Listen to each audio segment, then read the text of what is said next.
Sunita Williams और बुच 5 जून को international space station में गए थे। सिर्फ 8 दिन के लिए गए थे, लेकिन 2 महीने बीत चुके हैं। सुनीता विलियम्स वापस नहीं आ पाई। लेकिन क्या इस महीने आ जाएंगी, अगले महीने आ जाएंगी, या फिर क्या इस साल वापस लौटने की संभावना है? इस संभावना से खुद नासा ने ही इनकार कर दिया। तो क्या सुनीता विलियम्स हमेशा के लिए अंतरिक्ष में फंस चुकी है? क्या वो कभी वापस नहीं आ पाएंगी? उनके खाने की वहां व्यवस्था कैसे हो रही है? ऑक्सीजन कहां से आ रही है? वापस आने में क्या समस्या है और कैसे वापस आएगी? ऐसा क्या है कि सुनीता विलियम्स और बुच वापस नहीं आ पा रहे और दुनिया की सबसे बड़ी स्पेस की दुनिया की बादशाह नासा भी उनको वापस लाने में कामयाब नहीं हो पा रहे? सवाल यह भी कि अगर सुनीता विलियम्स इतने दिन से वहां हैं तो क्या उनकी जान जाने का खतरा बन गया है? आज हम आपको अंतरिक्ष की दुनिया का सच, इंटरनेशनल स्पेस स्टेशन की पूरी जानकारी, स्पेस स्टेशन में पहुंचने की प्रक्रिया का हर सवाल का जवाब देंगे। बताएंगे अंतरिक्ष में फंसी सुनीता को कैसे और कब तक बचाया जा सकता है, क्योंकि 2 महीने के बीतने के बाद वहां क्या हो रहा है, और अगले 4 महीने भी अगर सुनीता विलियम्स वापस नहीं आती तो क्या होगा। आपके हर सवाल का जवाब देंगे।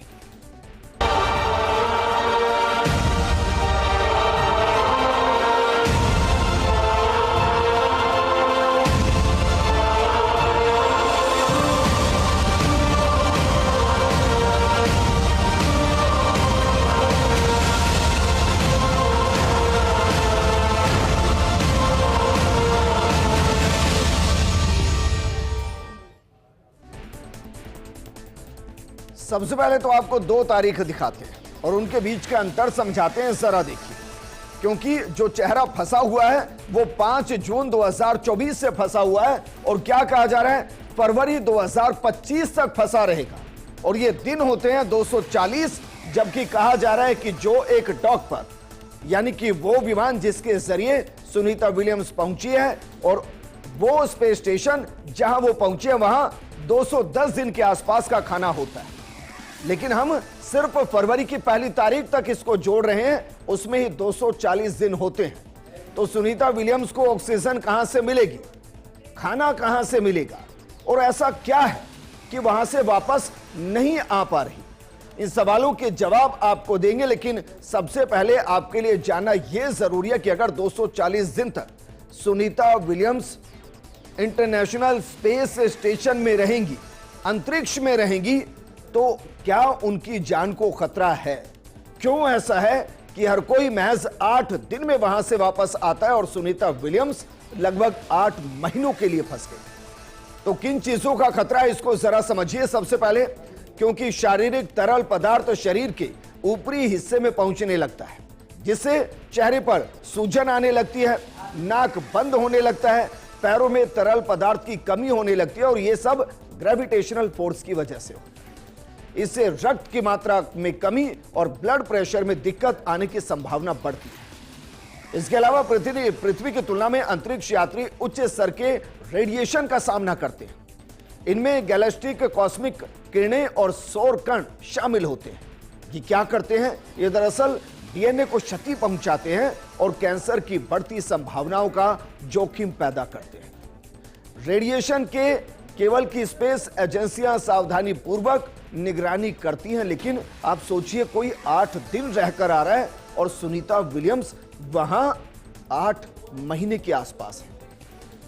और आपने तस्वीरें देखी होंगी अंतरिक्ष की, वो पैरों को नीचे रख नहीं पाते, हवा में होते हैं, क्योंकि ग्रेविटेशनल फोर्स बहुत अलग होती है। और इस वजह से आपने कुछ फोटो देखे होंगे जिसमें सुनीता विलियम्स के जो बाल हैं सिर के, वो ऊपर की तरफ हवा में है, क्योंकि ग्रेविटेशनल फोर्स इस तरीके से काम कर रही है कि जो शरीर के अंदर रक्त है वो भी नीचे से ऊपर की तरफ फ्लो करेगा, और इस वजह से चेहरा, नाक और बाकी हिस्सों पर सूजन आएगी, और हो सकता है पैर इतने कमजोर पड़ जाएं ब्लड फ्लो की वजह से कि काम करना बंद कर दें। लेकिन 5 जून से अंतरिक्ष में सुनीता विलियम्स है, और किस तरीके के मिशन पर गए थे, कैसे वहां फंस गए, इसको एक बार समझते हैं। उसके बाद पूरी प्रक्रिया आपको समझाएंगे एक वीडियो के माध्यम से कि होता क्या है और क्यों वापस नहीं आ पा रहे हैं। जरा इसको एक बार समझिए कि फंस क्यों गए। सुनीता विलियम्स और बुच विल्मोर महज 8 दिनों के मिशन पर गए थे, महज 8 दिनों के मिशन पर वहां फंस गए। 13 जून को दोनों की धरती पर वापसी होनी थी, लेकिन जून गया, जुलाई गया, अगस्त चला जाएगा, वापसी मुश्किल है। स्टारलाइनर में खामी के चलते इसे टाल दिया गया। दरअसल स्टारलाइनर वो डॉक जिसमें गई वो अब 2 महीने से ज्यादा का वक्त बीत चुका है, लेकिन वापसी नहीं हो पा रही। दोनों अंतरिक्ष यात्रियों की वापसी की तारीख तय नहीं हो पा रही। अगर स्टारलाइनर को इंटरनेशनल स्पेस स्टेशन से अनडॉक कर धरती पर वापस लाना है तो उसके लिए अंतरिक्ष यात्री की जरूरत वहां पड़ेगी। बोइंग को यह तकनीकी खामी पूरी तरह से ठीक करनी होगी और उसी के लिए सुनीता विलियम्स और बुच को वहां पर रखा गया, लेकिन इसकी वजह से उनके शरीर पर जो नुकसान होगा उसकी भरपाई कैसे होगी। लेकिन सवाल यह भी है कि भाई जो बोइंग गया है, जो डॉक गया है, उसको वापस लाने में दिक्कत क्या है, क्यों वापस नहीं आ पा रहे हैं। तो जरा पहले यह समझिए कि उसकी वापसी क्यों जरूरी है। जिस डॉक की हम बात कर रहे हैं, जिस स्टारलाइनर की हम बात कर रहे हैं, दरअसल नासा के अंतरिक्ष संचालन मिशन के निदेशालय का बयान आया। उन्होंने कहा कि हमारे पास कभी इतने सारे वाहन और इतने विकल्प नहीं थे, ये हमारे जीवन को जटिल बना रही है। बोइंग स्टारलाइनर में लॉन्चिंग के बाद हीलियम लीक देखी गई थी, साथ ही इसके कई थ्रसर्स में काम करना बंद कर दिया था। थ्रसर्स क्या होते हैं ये प्रोग्राम में आगे चलकर हम आपको बताएंगे और कैसे काम करते हैं ये भी बताएंगे। खामियों के बावजूद भी ये दोनों अंतरिक्ष यात्रियों को स्पेस में पहुंचाने में कामयाब रहा है। वर्तमान में ये बोइंग स्पेस स्टेशन के साथ जुड़ा हुआ है। नासा के लिए इस बोइंग की वापसी जरूरी है, तभी दूसरा अंतरिक्ष यान स्पेस स्टेशन के साथ जुड़ सकेगा। ऐसा क्यों ये भी हम आपको समझाएंगे, लेकिन जरा सोचिए 3 बार वापसी टल चुकी है और ये कब कब हुई इसको जरा देखिए। 3 बार कोशिश की गई। पहली बार 13 जून को, यानी कि जब 8 दिन पूरे हो रहे थे, तब वापसी के लिए जो कोशिश की गई वो पूरे तरीके से नाकाम रही। दूसरी कोशिश जो की गई वो कितनी तारीख को की गई? दूसरी बार 22 जून को, यानी कि 9 दिन के बाद एक बार फिर से कोशिश की गई सुनीता विलियम्स को और बुच को वापस लाने की, लेकिन इस बार भी स्टारलाइनर ने सपोर्ट नहीं किया और इस बार भी वो वापस नहीं आ पाई। तीसरी कोशिश कब की गई? 26 जून को, लेकिन अफसोस तब भी वापस नहीं आ पाया और उसके बाद कोशिश नहीं की गई, क्योंकि यह समझ में आ गया कि जो स्टारलाइनर, जो बोइंग है जिसके जरिए सुनीता विलियम्स और बुच इंटरनेशनल स्पेस स्टेशन में पहुंचे हैं, उसमें जब तक खामी दूर नहीं होगी, जब तक कि हीलियम का रिसाव दूर नहीं होगा, जब तक कि उसके थ्रसर्स अच्छे से काम नहीं करेंगे, उससे लाना यानी कि जिंदगी से सीधे तौर पर खिलवाड़ करना है। लेकिन क्या वाकई में इंटरनेशनल स्पेस स्टेशन इतना बड़ा है कि उसमें 240 दिन तक रहा जा सकता है? तो चलिए, जो हम आगे आपको ग्राफिक्स के जरिए दिखा रहे हैं, यही इंटरनेशनल स्पेस स्टेशन है। यह किस तरीके से बना हुआ है इसको आपको समझाते हैं। ISS यानी कि अंतर्राष्ट्रीय अंतरिक्ष स्टेशन बाहरी अंतरिक्ष में मौजूद दूसरे घर के जैसा है। आपको शायद ना जानकारी हो, 6 बेडरूम वाला घर है, उससे भी बड़ा है। इसमें 2 बाथरूम है, एक जिम है और अंतरिक्ष को निहारने के लिए 360 डिग्री वाली विंडो है। यह इंजीनियरिंग और अंतर्राष्ट्रीय सहयोग का शानदार उदाहरण है। ISS अंतरिक्ष में इंसानों की किसी चौकी के जैसा है, जहां एस्ट्रोनॉट्स हमेशा तैनात रहते हैं।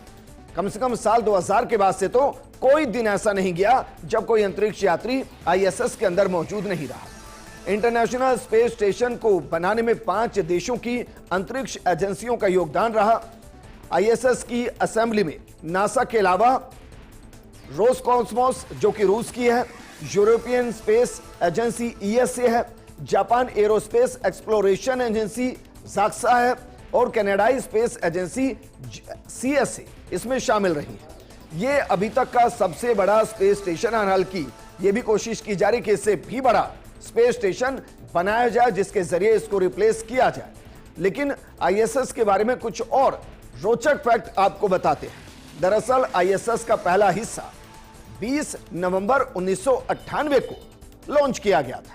इसे कक्षा में पहुंचते हुए 25 साल और लगभग 7-8 महीने हो चुके हैं। नवंबर 2000 के बाद से यहां पर लगातार एस्ट्रोनॉट्स की तैनाती रहती है। पृथ्वी की सतह से 408 किलोमीटर से ऊपर यह निचली कक्षा में स्थापित किया गया है।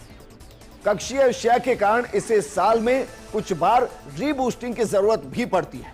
आईएसएस 28,165 किलोमीटर प्रति घंटे की गति से धरती की परिक्रमा करता है। 24 घंटे में स्पेस स्टेशन पृथ्वी की 16 परिक्रमाएं करता है। इसका मतलब यह कि 90 मिनट के अंदर यह पूरी पृथ्वी का चक्कर लगा देता है, क्योंकि 28,000 किलोमीटर प्रति घंटे की रफ्तार से यह चक्कर लगा रहा है पृथ्वी की निचली कक्षा। अंतरिक्ष स्टेशन पर 7 लोगों का क्रू मौजूद रहता है। कभी कभी क्रू हैंडओवर के दौरान एस्ट्रोनॉट्स की संख्या बढ़ जाती है। आईएसएस से एक साथ 8 अंतरिक्ष यान जुड़ सकते हैं, यानी कि 8 ऐसे स्पेस आईएसएस में बनाए गए हैं जहां अलग अलग देशों के यान जाकर, बोइंग जाकर या कहीं के डॉक जाकर जुड़ जाते हैं। पृथ्वी से लॉन्चिंग के 4 घंटे में स्पेसक्राफ्ट स्पेस स्टेशन तक पहुंच सकता है। आईएसएस पर लगा सॉफ्टवेयर करीब 3.50 लाख सेंसर्स को मॉनिटर करता है। 50 से ज्यादा कंप्यूटर स्टेशन के सिस्टम को कंट्रोल करता है। इसलिए हम कह रहे हैं कि एक नायाब इंजीनियरिंग है, लेकिन इस नायाब इंजीनियरिंग के चक्कर में सुनीता विलियम्स और बुच की जिंदगी फंस गई है, क्योंकि जिस स्टारलाइनर कैप्सूल के जरिए वो आईएसएस के साथ कनेक्ट हुए, वहां से वो डिस्कनेक्ट नहीं हो पा रहे हैं और पृथ्वी पर पहुंच नहीं पा रहे। तो जरा अब यह भी समझ लीजिए कि स्टारलाइनर कैप्सूल क्या होता है और वो कैसे काम करता है। दरअसल स्टारलाइनर कैप्सूल की दिक्कतों को ठीक नहीं किया जाता और दोनों अंतरिक्ष यात्री इन विकल्पों में से किसी में वापस आ जाते हैं तो स्पेस स्टेशन से कैप्सूल को अनडॉक कर दिया जाएगा। अनडॉक का मतलब क्या है, आगे चलकर हम आपको बताएंगे। इसका मतलब है कि अंतरिक्ष में उसको छोड़ दिया जाएगा, वो हमेशा के लिए गायब हो जाएगा और हो सकता है कि कुछ साल के बाद धरती पर वापस आ जाए ग्रेविटेशनल फोर्स की वजह से, या फिर धरती से इंजीनियर भेजकर उसे ठीक करने का प्रयास किया जाए, लेकिन उसकी संभावना पर अभी तक काम नहीं हुआ, क्योंकि यही काम कर रहा है बुच और सुनीता विलियम्स। लेकिन सवाल वही है कि जो डॉक ऊपर पहुंचा, जो स्टारलाइनर पहुंचा, वो वापस क्यों नहीं आ रहा है और कैसे वो कनेक्ट होता है। यह प्रक्रिया कितनी जटिल है, चलिए इसको एक वीडियो के माध्यम से आपको समझाते हैं, ताकि अंतरिक्ष में जो हो रहा है और वो कैसे अंतरिक्ष यात्री आईएसएस से जाकर जुड़ रहा है, आपको यह समझने में बड़ी आसानी होगी। जरा एक वीडियो के जरिए आपको समझाते हैं। देखिए सर, अगर एक बार के लिए मान लिया जाए तो ये वो डॉक है, ये वो स्टारलाइनर है जिसको पृथ्वी से छोड़ा गया, और इस वक्त जो ये है ये स्पेस के अंदर है। इसके अंदर आप कह सकते हैं कि हमने यहां प्रतीक के तौर पर 3 लोगों को दिखाया, लेकिन आप मानकर चलिए इसमें एक बार में 6 लोग जा सकते हैं। इसको आगे बढ़ाते हैं, क्योंकि जैसे ही ये जाएगा, इसको जरा समझिए, क्योंकि जब ये आगे की तरफ बढ़ता है तो ये पृथ्वी की कक्षा के अंदर घूम रहा है। अब यहां इंटरेस्टिंग 2 चीजें हैं, एक यहां आईएसएस अंतर्राष्ट्रीय स्पेस स्टेशन, और दूसरा वो डॉक या वो स्टारलाइनर जिसमें अंतरिक्ष यात्री पहुंचे हैं। दोनों अलग अलग कक्षाओं के अंदर है। एक ये कक्षा जिसके अंदर आपका आईएसएस घूम रहा है या कहीं के डॉक घूम रहा है, और दूसरी ये जिसमें स्पेस सेंटर घूम रहा है। अब ये आगे बढ़ते हैं जरा कि किस तरीके से ये एक दूसरे के साथ कनेक्ट होते हैं, क्योंकि आप सोचिए 28,000 किलोमीटर प्रति घंटे की रफ्तार से ज्यादा रफ्तार के साथ जो घूम रहा है, वो स्पेस स्टेशन घूम रहा है जो महज 90 मिनट में पूरी पृथ्वी का चक्कर लगा रहा है। लेकिन अब जो डॉक है, उस डॉक को इसके साथ कनेक्ट होने के लिए, आईएसएस के साथ कनेक्ट होने के लिए उसकी रफ्तार को मैच करना पड़ेगा, और रफ्तार को मैच करने के लिए उसको 28,000 किलोमीटर प्रति घंटे की रफ्तार से ही चलना पड़ेगा। और वो कैसे कनेक्ट होता है ये हम आपको समझाते हैं। जरा देखिए, इसकी 2 प्रक्रिया होती है। आईएसएस के साथ जो भी डॉक या कहीं कि स्टारलाइनर जिसमें सुनीता विलियम्स बैठकर गई, 2 प्रक्रियाओं के माध्यम से उन्हें आईएसएस के साथ कनेक्ट किया जाता है। पहली प्रक्रिया को बर्थिंग कहते हैं। बर्थिंग का मतलब कि जो आपका आईएसएस है, ये जो आप देख रहे हैं, ये पूरा आईएसएस अंतर्राष्ट्रीय स्पेस स्टेशन है। जिसके अंदर एक आर्म बनी होती है। इस आर्म के जरिए जो डॉक है, जो स्टार लाइनर है, उसको अटैच किया जाता है और जो अटैच की प्रक्रिया है उसके बाद वो पूरी करते हैं और इसमें जो बड़ी भूमिका निभाता है वो ये आर्म निभाता है। ये कैसे होता है इसको जरा देखिए। ये इसके साथ इस तरीके से अटैच होता है। इसको उसके बाद जो वहां स्पेस क्रिएट किया गया है डॉक के साथ अटैच किया जाता है और फिर वो आईएसएस का हिस्सा हो जाता है। लेकिन जो दूसरी प्रक्रिया है वो किस तरीके से काम करती है, जो बर्थिंग या डॉकिंग दोनों होती है, वो कैसे होती है। इसमें 3 चरण है। पहला चरण वे पॉइंट 0। इस वे पॉइंट 0 में जो आपका डॉकिंग है, जो स्टार लाइनर है, वो 400 मीटर की दूरी पर है। किससे? स्पेस स्टेशन से। वो यहां से इसके पैरेलल आएगा। कितना? 200 मीटर की दूरी पर। यानी कि आपका जो स्टार लाइनर है वो एकदम सीध में होगा किसकी? आईएसएस के, यानी कि अंतर्राष्ट्रीय स्पेस स्टेशन के, ताकि उसके साथ वो अटैच हो सके। अब ये सब कैसे होगा इसको जरा समझिए। इसके बाद दरअसल धीरे धीरे उसको यहां से इसके नजदीक लाया जाएगा अंतर्राष्ट्रीय स्पेस स्टेशन के, और अंतर्राष्ट्रीय स्पेस स्टेशन के जैसे ही वो पैरेलल आएंगे उसके बाद उसको कहां तक लाया जाएगा? उसको लाया जाएगा 20 मीटर की दूरी तक। यानी पहले 400 मीटर, उसके बाद 200 मीटर, 220 मीटर से सीधे डॉकिंग के लिए उसको आईएसएस के साथ कनेक्ट करने के लिए 20 मीटर की रेडियस के अंदर लाया जाएगा, 20 मीटर की नजदीक तक। क्योंकि जब वो 20 मीटर तक नजदीक आता है उसके बाद यह प्रक्रिया बेहद जटिल होती है। यह प्रक्रिया किस तरीके से काम करती है इसको भी आपको समझाते हैं। जरा देखिए, वीडियो को आगे चलाते हैं। इसके बाद जो ये स्टार लाइनर है उसके अंदर एक शब्द इस्तेमाल किया गया था, थ्रसर। दरअसल जो आप देख रहे हैं वो थ्रसर ही है जो इसको, ये देखिए, ये जो आपको दिखाई दे रहे हैं यही थ्रसर पॉइंट है। ये थ्रसर पॉइंट दरअसल जो डॉक है उसको अंतर्राष्ट्रीय स्पेस स्टेशन के साथ बिल्कुल मिली सेंटीमीटर के साथ विदाउट एरर कनेक्ट करने में सहायता करता है और इस पूरी प्रक्रिया को डॉकिंग कहते हैं। और यह डॉकिंग किस तरीके से होती है देखिए सर। यह डॉकिंग की प्रक्रिया है। इस वक्त जो ये दोनों बीच में 3 चीजें यहां समझने की जरूरत। पहली चीज की, ये दोनों जिस रफ्तार से बढ़ रहे हैं वो रफ्तार है 28,000 किलोमीटर प्रति घंटे की रफ्तार, पहली चीज। दूसरा, ये जो प्रक्रिया हो रही है वो पृथ्वी से लगभग 408 किलोमीटर ऊपर हो रही है। तीसरी जो घटना है, अब जो ये मूव कर रहा है, जो आपका स्टार लाइनर मूव कर रहा है, वो फ्यू सेंटीमीटर इन पर सेकेंड, रफ्तार 28,000 किलोमीटर, लेकिन जो आईएसएस के साथ कनेक्ट होने के लिए महज फ्यू सेंटीमीटर पर सेकेंड की रफ्तार से ज्यादा तेजी से आगे बढ़ रहा है, ताकि धीरे धीरे इसको कनेक्ट किया जा सके। और ये पूरी प्रक्रिया आगे बढ़ती है किस तरीके से, ये देखिए सर। इसके अंदर मानकर चलिए सुनीता विलियम्स और बुच है, ये आपका पूरा स्पेस स्टेशन है। उसके बाद दोनों कनेक्ट होते हैं फ्यू सेंटीमीटर पर सेकंड की रफ्तार से, और ये जो हिस्सा है ये हैचिंग के लिए तैयार। और जैसे ही एक दूसरे के साथ कनेक्ट होते हैं उसके बाद एक और प्रक्रिया शुरू होती है। इसके अंदर 12 ऐसे बोल्ट होते हैं जो एक दूसरे के साथ अटैच होते हैं। ये जरा देखिए, ये जो आप देख रहे हैं यही वो बोल्ट हैं जिनका जिक्र हम कर रहे हैं, और ये एक दूसरे के साथ कनेक्ट होते हैं। यानी कि जो स्टार लाइनर जिसमें सुनीता विलियम्स गई उसको आईएसएस के साथ कनेक्ट करने के लिए 12 ऐसे बोल्ट हैं जो एक दूसरे के साथ हुक की तरह अटैच होते हैं, ताकि ऐसा ना हो कि अटैच होने के बाद वो अंतरिक्ष की दुनिया में कहीं खो जाए, क्योंकि वहां दूसरा प्लान नहीं है।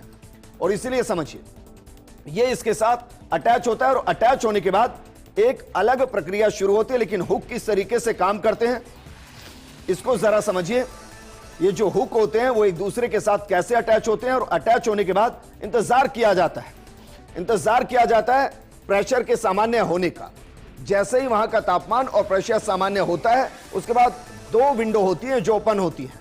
एक विंडो जो अंतर्राष्ट्रीय स्पेस स्टेशन की तरफ है वो ओपन होगी, और दूसरी जो स्टारलाइनर जिसमें सुनीता विलियम्स है उसकी तरफ है, वो दोनों खुलती हैं। और उसके बाद जो स्पेस यात्री हैं जो पृथ्वी से गए हैं वो इस पूरे अंतर्राष्ट्रीय स्पेस स्टेशन के अंदर एंट्री करते हैं, और उसके बाद ये अंदर जो मौजूद होते हैं वो उनका वेलकम करते हैं। लेकिन इस पूरी प्रक्रिया के अंदर जो समझने की चीज है वो दरअसल ये है कि अब सवाल यहां से शुरू होता है कि वापस क्यों नहीं आ पा रहे हैं। दरअसल इसके लिए इस वीडियो को जरा समझिए, क्योंकि ये जो हिस्सा है जो आईएसएस अंतर्राष्ट्रीय स्पेस स्टेशन से कनेक्ट हो गया है, और इसके अंदर वर्तमान में बुच और सुनीता विलियम्स दोनों हैं। इसके अलावा कुछ और यात्री हैं जो बाकी देशों के होंगे। वापस इसलिए नहीं आ पा रहे क्योंकि इसके अंदर दिक्कत है। जिस स्टारलाइनर से गए उसमें दिक्कत है। दिक्कत यह है कि अब अगर इसको यहां से खोला जाता है तो इसको वापस कनेक्ट नहीं किया जा पाएगा, क्योंकि जिस रफ्तार के साथ आईएसएस वहां से चल रहा है 28,000 किलोमीटर प्रति घंटे, ये अंतरिक्ष की दुनिया में कहीं खो जाएगा या पृथ्वी की ग्रेविटेशनल फोर्स की वजह से वापस जमीन पर आ जाएगा और पूरे तरीके से खत्म हो जाएगा। तीसरा, अगर इसको यहीं पर छोड़ दिया जाता है तो ये जो डॉकिंग पॉइंट है, जहां हमने आपको बताया कि कैसे अंतरिक्ष यान अंतरिक्ष यात्रियों को लेकर अंतर्राष्ट्रीय स्पेस स्टेशन से कनेक्ट होता है, उसमें फिर डॉकिंग के जरिए दूसरा कोई यान कनेक्ट नहीं हो पाएगा और नासा अपने दूसरे यान को नहीं भेज सकती। तो नासा के पास दो ही विकल्प है। पहला विकल्प, इसको सही किया जाए और इससे सुनीता विलियम्स और बुच को वापस लाया जाए। दूसरा विकल्प, किसी इंजीनियर को भेजा जाए किसी और देश की मदद से जहां का डॉकिंग पॉइंट अभी ओपन है, और उसके बाद इसको सही किया जाए और लाया जाए। और अगर ये सारी संभावनाएं खत्म हो जाए तो फिर अंत में इससे अनडॉक किया जाए। ये शब्द आया था अनडॉक। अनडॉक का मतलब है कि इसे आईएसएस से अलग कर दिया जाए। अगर इसको आईएसएस से अलग कर दिया जाएगा तो ये पूरे तरीके से खत्म हो जाएगा। फिर एक नया विमान अंतरिक्ष की दुनिया में जाएगा और वो सुनीता विलियम्स और बुच को वापस लेकर आएगा। लेकिन क्या वाकई में इसके लिए इतने महीने लगेंगे? क्योंकि नासा कह रहा है कि फरवरी 2025 के अंदर इनको वापस लाया जाएगा। लेकिन ऐसा नहीं है कि सुनीता विलियम्स पहली बार ऐसी अंतरिक्ष यात्री हैं जो अंतरिक्ष में फंस गई हैं। एक उदाहरण के तौर पर आपको बताते हैं फ्रैंक रूबियो। जरा देखिए, फ्रैंक रूबियो विलियम्स से पहले नासा के अंतरिक्ष यात्री फ्रैंक रूबियो अंतरिक्ष में फंस चुके हैं। वो भी अंतरिक्ष में रह चुके हैं। और वो कैसे? सोयूज MS-22 अंतरिक्ष यान से सितंबर 2022 में अंतरिक्ष यात्रा पर वो गए थे। लेकिन ये जो MS-22 अंतरिक्ष यान है, इसका जो बाहरी रेडिएटर है उसमें से एक के अंदर शीतल रिसाव होने लगा, कूलेंट जिसको कहते हैं, वो रिसाव होने लगा और नासा यान की तकनीकी खराबी ठीक करने में असफल रही थी। और इस वजह से जैसी समस्या अभी है वैसी उस वक्त ही रूबियो इस वजह से 1 साल से ज्यादा समय से अंतरिक्ष में फंसे हुए थे। लेकिन सुनीता विलियम्स अभी सिर्फ 2 महीने से फंसी है। इसके बाद उन्हें वापस लाने के लिए सोयूज MS-23 मिशन को लॉन्च किया गया था, यानी कि 22 मिशन पूरे तरीके से असफल हो चुका था। 27 सितंबर 2023 को रूबियो को लेकर पृथ्वी पर लौट आया था। एक नया मिशन पर भेजा गया था। तो मतलब समझकर चलिए कि जिस स्टारलाइनर को भी भेजा गया है, अगर उसको पूरे तरीके से सही नहीं किया गया तो फिर एक नया यान पहुंचेगा और वो सुनीता विलियम्स को लेकर वापस आएगा। लेकिन एक मूल सवाल है, एक कंफ्यूजन तो आपकी दूर हो गई कि भाई अगर फरवरी 2025 में भी आती है तो सुनीता विलियम्स लगभग 8 महीने रहेंगी, जबकि रूबियो 1 साल पहले रह चुका है, 1 साल रह के वापस आ चुका है। दूसरा जो सवाल है, तेजी से आपको बताते हैं कि भाई पानी और ऑक्सीजन की व्यवस्था कैसे होगी। तो जरा समझिए, पानी ऊपर कैसे बनेगा? अगर किसी कारण से आईएसएस पर ऑक्सीजन और पानी की सप्लाई ना हो पाए तो स्पेस स्टेशन में ऐसी तकनीक मौजूद होती है जिससे अंतरिक्ष यात्री खुद ही हवा और पानी बना सकते हैं। आईएसएस में एक ऐसा सिस्टम लगा हुआ है जिससे पानी रिसाइकिल किया जा सकता है। इस सिस्टम की मदद से 80% पानी को दोबारा रिसाइकिल किया जा सकता है और उसे पीने के योग्य बनाया जा सकता है। लेकिन ऑक्सीजन कैसे बनेगी? ये भी जरा समझिए कि स्पेस के अंदर ऑक्सीजन को कैसे बनाया जाएगा। तो जो ऑक्सीजन बनाने की प्रक्रिया है वो भी बहुत ज्यादा जटिल नहीं है। ऑक्सीजन बनाने के लिए रिसाइकल पानी का इस्तेमाल होता है, क्योंकि इसमें HO2 होता है। पानी को एक प्रेशराइज्ड टैंक में इकट्ठा किया जाता है। केमिकल रिएक्शन से पानी के अणुओं को अलग किया जाता है। H को अलग किया जाएगा, O को अलग किया जाएगा और उसमें से O यानी कि ऑक्सीजन ले ली जाएगी। तो यानी कि ना पानी की समस्या है ना ऑक्सीजन की समस्या है। और यह समस्या तो बिल्कुल नहीं कि अगर 8 महीने रहेंगी तो क्या होगा। हालांकि जब अंतरिक्ष में 8 महीने वो रहेंगी तो समस्याएं आएंगी, लेकिन 1 साल भी इससे पहले अंतरिक्ष यात्री रह चुके हैं। चलिए, इस प्रोग्राम में फिलहाल इतना ही। आप बने रहिए फर्स्ट इंडिया न्यूज के साथ, क्योंकि खबरों का सिलसिला लगातार जारी है। क्योंकि अंतरिक्ष में जो सुनीता विलियम्स फंसी है, यकीन मानिए एक दिन वो वापस जरूर आएगी। नमस्कार।